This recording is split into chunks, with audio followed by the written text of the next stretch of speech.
وہ کارروائی ہو رہی ہے, اور وہ کارروائی اس طریقے سے ہو رہی ہے, this is very encouraging, I hope یہ ہوتا رہے اور اس سے ملک کو بہت فائدہ ہوگا, کہ یہ فوری طور پہ ان لوگوں کو جیل میں ڈالا جا رہا ہے, ان لوگوں کے خلاف کارروائی ہو رہی ہے, ان کی فرینچائزز کو نوٹیفائی کر کے ان کے خلاف ان کو بند کیا جا رہا ہے, ان کو غیر قانونی قرار دے کے ان کو کام کرنے سے روکا جا رہا ہے. اس وقت اسٹیٹ بینک آف پاکستان اور ایکسچینج کمپنیز کے درمیان ایک باقاعدہ ایک معاہدہ آپ کہہ سکتے ہیں کہ ایک باقاعدہ ریفارم ہوا ہے, جس کے تحت ایکسچینج کمپنیز کو کام کرنا ہوگا. جو رجسٹرڈ ایکسچینج کمپنیز ہیں وہ ایک دائرہ کار میں کام کریں گی, وہ پرائیویٹلی کام نہیں کر سکیں گی, اور اگر ان کی کوئی فرینچائزز ہیں تو ان کو رجسٹرڈ ہونا ضروری ہے, اور جو بھی ریٹس طے ہوں گے اس میں اسٹیٹ بینک آف پاکستان کو باقاعدہ مانیٹرنگ کا اختیار ہوگا, جو کہ پہلے بھی تھا, لیکن پھر ہم نے ریگولیرٹیز رپورٹ ہوتی ہوئی دیکھی. لیکن یہ جو ریفارمز ہیں اور یہ ایک بہت ڈیٹیلڈ پروسیجر ہے جو کہ آنے والے وقت میں ہم آپ کو زیادہ تفصیل سے بتائیں گے. لیکن فی الحال اچھی خبر یہ ہے کہ پاکستان میں ڈالر کی اسمگلنگ کے اوپر, غلط ایکسچینج ریٹ کے اوپر بہت زیادہ سختی سے کارروائی ہو رہی ہے, اور اس کے رزلٹس ہم نے 2-3 دن میں دیکھے ہیں, وچ از اے ویری گڈ نیوز, اور آئی ہوپ کہ یہ ہوتا رہے. یہ جو سارے اقدامات ہیں, اس سے ہوگا یہ کہ ایکسچینج کمپنیز میں ایک تو جانچ پڑتال رہے گی, باقاعدہ چیک رہے گا کہ پاکستان میں اگر ڈالر آ رہا ہے یا باہر جا رہا ہے, یا جو اس وقت ریٹ ہے وہ کیا ہوگا, کیونکہ اس میں اسٹیٹ بینک کو زیادہ اختیارات ہیں, جو گورننس کا اسپیکٹ ہے وہ زیادہ بڑھ گیا. اور جو میں نے آپ سے پہلے شیئر کیا کہ جو 16 روپے بڑھا ہے وہ اسی لیے بڑھا ہے کہ جن لوگوں کو خطرہ تھا کہ وہ پکڑے جا سکتے ہیں وہ بیک فٹ پہ چلے گئے, اور جو سادہ کپڑوں میں اہلکار تعینات کیے گئے ہیں, یہ ایک بریلینٹ سٹیپ ہے. چاہے کسی کو ڈرا کے کیا جا رہا ہے, چاہے کسی کو کانفیڈنس ملے کے کیا جا رہا ہے, لیکن اس وقت کوئی چارہ نہیں تھا. اس وقت ایک ملک کو ضرورت تھی کہ کوئی ان پاپولر ایک اگریسو پالیسی اپنائی جائے اکانومی کو تھوڑا سا ریلیف دینے کے لیے, اور یہ اس کا ایک قدم ہے جو کہ آگے چلتا رہے گا. اور at the same time gas کے حوالے سے یہ میں آپ کو بتاتی چلوں کہ 50% سے زیادہ جو گیس ہے پاکستان میں وہ بیرون ملک سے آتی ہے, اور جو امپورٹڈ گیس ہے وہ لوکل گیس سے بہت زیادہ مہنگی ہے. اور وہ لوگ جو گیس چوری میں ملوث ہیں ان کے حوالے سے بھی کریک ڈاؤن ہو رہا ہے. میری خود پرسنلی لوگوں سے بات ہوئی ہے, ملک بوستان وغیرہ سے, اور دے آر ویری ہیپی کہ اس طرح کے اقدامات ہو رہے ہیں, کیونکہ اس میں اسمگلنگ اور غیر قانونی طور پہ ریٹس کو اوپر لے کے جانا اس قدر بڑھ گیا تھا کہ ڈالر کو خریدنے والے لوگ بڑے کم رہ گئے ہیں, بیچنے والے لوگ اس وقت زیادہ ہیں. اور ایک سوئی گیا, جیسے ہم نے پہلے بھی ہم بات کرتے رہے کہ بجلی کے محکمے میں جیسے سرکاری افسران کو یا ججز کو 400-200 یونٹس مفت بجلی ملتی رہی, اسی طرح 23 سال سے, جو کہ گورنمنٹ نے بھی کہا ہے کہ 23 سال سے گیس کے محکمے میں افسران کو مفت بجلی مل رہی ہے, مفت گیس مل رہی ہے.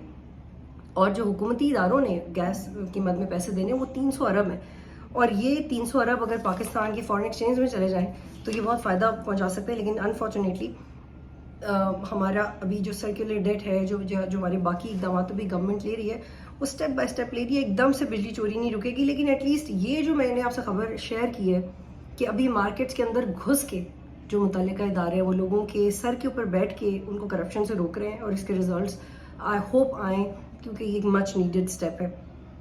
40 لاکھ لوگوں کو فائدہ پہنچے گا اس ڈیل سے جو IMF پاکستان IMF کے ساتھ کرنا چاہ رہا ہے. بجلی کے بلوں کے مد میں پاکستان کی طرف سے کہا گیا جو 400 یونٹس اور 200 یونٹس بجلی استعمال کریں صارفین ان کو ریلیف دیں, قسط وار بجلی کے بل وہ ادا کر سکتے ہیں. لیکن رپورٹڈلی IMF نے 400 یونٹ استعمال کرنے والوں کو ریلیف نہیں دینا چاہا, 200 یونٹ والوں کے لیے یہ گنجائش ضرور ہو سکتی ہے. لیکن اگر 400 یونٹ استعمال کرنے والے لوگوں کو ریلیف ملتا ہے تو ملک میں تقریباً 3 کروڑ 20 لاکھ لوگوں کو ریلیف ملے گا بجلی کے بل دینے کی مد میں, اور جو لوگ 200 یونٹ استعمال کرتے ہیں اس کی مد میں 40 لاکھ لوگوں کو ریلیف ملے گا. تو ایٹ لیسٹ خبریں تو آ رہی ہیں, اور کچھ خبریں پریکٹیکلی بھی محسوس ہو رہی ہیں. اور جتنے اس وقت ملک کے حالات برے ہو گئے ہیں, ہم ایکسپیکٹ نہیں کر رہے تھے کہ ایک نگراں گورنمنٹ اتنا اگریسو سٹیپس لے سکتی ہے, لیکن اداروں کے مل کے کام کرنے سے اور میرا خیال اچھی نیت سے ویسی ملک کے حالات بہتر ہو سکتے ہیں. ابھی آپ یقین کریں کہ کون سی پاکستانی سیاسی جماعت ہے جو پاکستان کے اندر موجود ہے, کیا پیپلز پارٹی کی قیادت ہے, کیا نون لیگ کی قیادت ہے, کیا مولانا آپ کو ایکٹیو نظر آ رہے ہیں؟ ہرگز نہیں ہے. جو آپ کے ایکس پرائم منسٹر تھے شہباز شریف صاحب, وہ کدھر ہیں؟ لیکن اس کے باوجود اگر آپ کرنا چاہیں تو اقدامات ہو سکتے ہیں, اور یہ بریلینٹ اقدامات ہیں. اگر یہ ان کے ریزلٹس آنے شروع ہو جائیں تو تاریخ میں یہ نگراں گورنمنٹ کو یاد رکھا جا سکتا ہے. بٹ لیٹس سی کہ how Anwar Ullah Kakar is going to maintain this, جس کنٹینیوٹی کی وہ بات کرتے ہیں. اچھا آخر میں ایک بہت اہم خبر ہے، اور یہ ایک ایسی خبر ہے جس سے کام پاکستانی کو تھوڑا غصہ بھی آ سکتا ہے کہ انہیں کیوں. کیونکہ جب ہم بجلی کے بلوں کی بات کرتے ہیں تو ہمیں پتہ لگتا ہے سرکاری افسران کو فری یونٹس ملتے ہیں، فری گیس ملتی ہے، ججز کی سیلری کیا ہے، ان کا تو سب کچھ مفت ہے. لیکن اب رپورٹڈلی پنجاب کی نگراں حکومت نے لاہور ہائی کورٹ کے 11 ججز کو بلا سود قرضہ دیا اور اس کی منظوری دے دی ہے، اور ان کی جو 3 سال کی تنخواہ ہے وہ ان کو دی جا رہی ہے اکٹھی 12 سال کے لیے. اگر سود ہوا تو 12 سال کے بعد آئے گا، اور یہ 36 کروڑ روپے بنتے ہیں. 36 کروڑ روپے کا قرضہ لاہور ہائی کورٹ کے 11 ججز کو کیوں دے رہے ہیں؟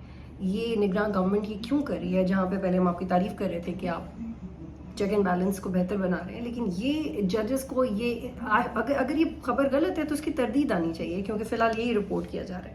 اگر یہ خبر غلط ہے تو حکومت کی طرف سے تردید آنی چاہیے. حکومت ان لوگوں کو یہ پیسے کیوں دے رہی ہے؟ کیا لاہور ہائی کورٹ کے جو ججز ہیں ان کو ان میں سے آپ کسی ایک کو قرضہ دے رہے تھے تو یہ پھر بھی تھوڑا سمجھ میں آتا ہے. 2 لوگوں کو قرضہ دے رہے تھے، 11 لوگوں کو قرضہ کس وجہ سے دے رہے ہیں؟ اس کا ایک امپریشن یہ جاتا ہے کہ کیا وہ لوگ ان سے اپنی مرضی کے فیصلے کروانا چاہتے ہیں، جیسے پہلے بھی ہمارے ملک میں ہوتا رہا ہے. But this is a very bad news. یہ اگر یہ سچ ہے کہ ملک کے یہ حالات ہیں، 36 کروڑ کا قرضہ آپ ان ججز کو، ان کی کیا مجبوری ہے؟ وہ پلیز رپورٹ کیا جانا چاہیے، کیونکہ وہ عوام کی ٹیکس کے پیسے ملا کے ان کی بھی تنخواہیں بنتی ہیں. تو اگر یہ جو 11 ججز ہیں یہ پیسے کیوں لے رہے ہیں، یہ 36 کروڑ روپے کدھر استعمال ہوں گے؟ ان کی کیا مجبوری تھی کہ 11 کی 11 کو ہی 3 سال کے لیے اکٹھی سزا دے دی اس مد میں عوام کو کہ یہ سارے پیسے ان ججز کے پاس جائیں گے؟ تو یہ 36 کروڑ روپے آپ لوگوں میں بانٹ کیوں نہیں سکتے؟ یہ 36 کروڑ کا آپ جو سیلاب کے لیے ابھی بھی کچھ لوگوں کے پاس گھر نہیں ہے، یہ کچھ چند لوگوں کے گھر بن سکتے ہیں.